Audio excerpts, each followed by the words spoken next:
আমার স্নেহের ছাত্রছাত্রীরা, আমি তোমাদের প্রদীপ স্যার বিদ্যাসাগর স্টাডি সেন্টারের ফেসবুক পেজ এবং ইউটিউব চ্যানেলে তোমাদেরকে স্বাগত জানাই।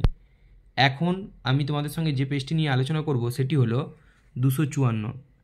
জিওগ্রাফির এই পেজটিতে প্রথমেই ছিল ভূপৃষ্ঠে পলল শঙ্কু, প্লাবনভূমি, বদ্বীপ প্রভৃতি সৃষ্টি হয় যে প্রক্রিয়ায় তাকে বলে আরোহণ। তারপর দেখো রয়েছে বাস্কেট অফ এগ টপোগ্রাফি বলা হয় কোন ভূমিরূপকে, এটি হবে ড্রামলিন। তারপর দেখো রয়েছে বিষমণ্ডলের মধ্যে অন্তর্ভুক্ত স্তরটি হলো পারমাণবিক অক্সিজেনের স্তর। তারপর দেখো রয়েছে পৃথিবীর বৃহত্তম মগ্নচড়া হলো গ্র্যান্ড ব্যাংক। তারপর দেখো রয়েছে দুটি নদী অববাহিকাকে পৃথককারী উচ্চভূমিকে বলা হয় জলবিভাজিকা। তারপরে দেখো রয়েছে মালাবার উপকূলের বালিয়াড়িকে বলা হয় থেরিস। তারপর দেখো রয়েছে লোকটাক হ্রদ অবস্থিত মণিপুরে। তারপর দেখো রয়েছে ভারতের মৃত্তিকা সংরক্ষণের জন্য গৃহীত একটি পদ্ধতি হলো ফালি চাষ। পরের প্রশ্ন ছিল ছদ্মরং উপগ্রহ চিত্রে উদ্ভিদ দেখানো হয় লাল রঙের দ্বারা। তারপর দেখো রয়েছে 2011 সালের আদমশুমারি অনুসারে ভারতে মহানগরের সংখ্যা 53টি। পরের প্রশ্ন ছিল দেখো মৌসুমী বিস্ফোরণ প্রথম দেখা যায় কেরলে।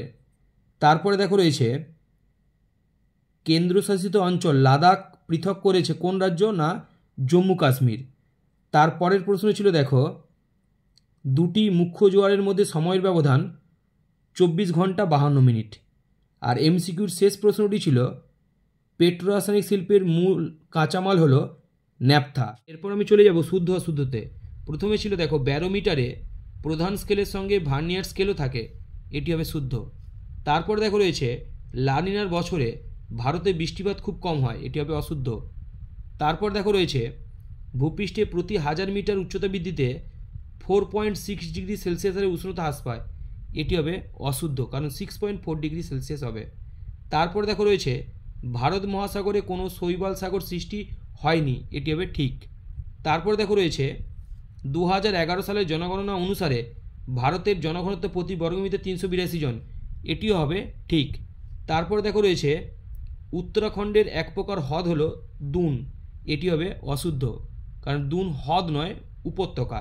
তারপর দেখো রয়েছে আইআরএস একটি সূর্য সমলে উপগ্রহ, এটি হবে ঠিক। আমি শূন্যস্থান পূরণে চলে যাব। তার প্রথম প্রশ্ন ছিল বিভিন্ন ধরনের বহির্জাত শক্তির দ্বারা ভূমিভাগের সমতলীকরণ ঘটলে তাকে ড্যাশ বলে, এটি হবে পর্যায়ন। তারপর দেখো রয়েছে দিন ও রাতের তাপমাত্রার পার্থক্য অত্যন্ত বেশি দেখা যায় কোন জলবায়ুতে, না এটি হবে মরু জলবায়ুতে। তারপর দেখো রয়েছে ড্যাশ বলের প্রভাবে জোয়ারের সৃষ্টি হয়, এটি হবে চাঁদ ও সূর্যের আকর্ষণ বলের প্রভাবে। তারপর দেখো 4 দাগে রয়েছে ড্যাশকে সোনালী পানীয় বলা হয়, এটি হবে চা। তারপর দেখো 5 দাগে রয়েছে দেবপ্রয়াগে ভাগীরথী ও ড্যাশ নদীর মিলনে গঙ্গার সৃষ্টি হয়, এটি হবে অলকানন্দা। তারপর দেখো রয়েছে ভারতের রাজ্যগুলির মধ্যে সবচেয়ে কম অরণ্য আচ্ছাদিত রাজ্য হলো হরিয়ানা। তারপর দেখো 7 দাগে রয়েছে ল্যান্ডফিল থেকে উৎপন্ন একটি গ্যাস হলো CH4 বা মিথেন। তারপর দেখো এক কথায় উত্তর রয়েছে। তার প্রথম প্রশ্ন ছিল পৃথিবীর বৃহত্তম মহাদেশীয় হিমবাহের নাম কি, এটি হবে ল্যাম্বার্ট। তারপর রয়েছে দেখো উপগ্রহ চিত্রের ক্ষুদ্রতম একক কি, এটি হবে পিক্সেল। তারপর দেখো রয়েছে সম্পৃক্ত বায়ুর আপেক্ষিক আর্দ্রতা কত, এটি হবে 100%। তারপর রয়েছে দেখো মেরু অঞ্চলে কোন উচ্চতায় হিমরেখা দেখা যায়, এটি হবে সমুদ্রপৃষ্ঠে বা 0 মিটার উচ্চতায়। তারপরে দেখো ভারতের কফি গবেষণাগার কোথায় অবস্থিত, এটি হবে কর্ণাটকের চিকমাগালুরে। তারপর দেখো ভারতের দীর্ঘতম জাতীয় সড়কের নাম কি, এটি হবে NH7 বা NH44। তারপরে দেখো রয়েছে সুন্দরবনের কোন দ্বীপটি বিশ্ব উষ্ণায়নের কারণে সম্পূর্ণভাবে নিমজ্জিত হয়ে গেছে, এটি হবে লোহাচড়া।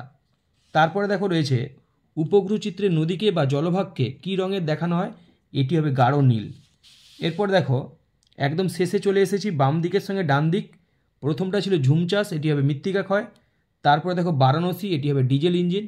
তারপরে দেখো পিরামিড চূড়া, এটি হবে ম্যাটারহর্ন। আর ভেম্বানাথ, এটি হবে কয়াল। যদি তোমাদের ভিডিওটি ভালো লেগে থাকে, অনেক কষ্ট করে হাতে টুকে তোমাদের জন্য রেডি করেছি, তাহলে একটা কমেন্ট, লাইক এবং শেয়ার করবে, যাতে তোমার বন্ধু বান্ধবীরাও কমপ্লিট করতে পারে, তার জন্য সহযোগিতার হাত বাড়িয়ে দেবে। সকলে ভালো থেকো। বিদ্যাসাগর স্টাডি সেন্টারের সঙ্গে যুক্ত থাকার জন্য তোমাদেরকে অসংখ্য ধন্যবাদ জানাই।